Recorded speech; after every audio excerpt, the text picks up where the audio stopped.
Western toilet use ಮಾಡ್ತಾ ಇದ್ರೆ ನಿಮಗೂ ಫ್ಯೂಚರಲ್ಲಿ ಇದೇ ಗತಿ ಆಗ್ಬೋದು.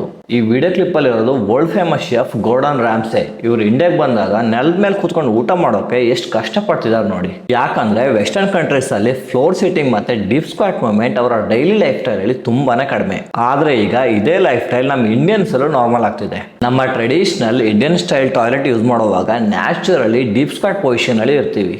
ಅಂದ್ರೆ ನಮ್ಮ ಹಿಪ್, ನೀಸ್ ಮತ್ತೆ ಆಂಕಲ್ಸ್ ನ ಡೀಪ್ ರೇಂಜ್ ಅಲ್ಲಿ ಬೆಂಡ್ ಮಾಡ್ಬೇಕಾಗತ್ತೆ. ಆದ್ರೆ ಈಗ ವೆಸ್ಟರ್ನ್ ಟಾಯ್ಲೆಟ್, ಚೇರ್, ಸೋಫಾ ಅಂತ ಎಲ್ಲ ಕೆಲಸಕ್ಕೂ ಚೇರ್ ಮೇಲೆ ಕೂತ್ಕೋತೀವಿ.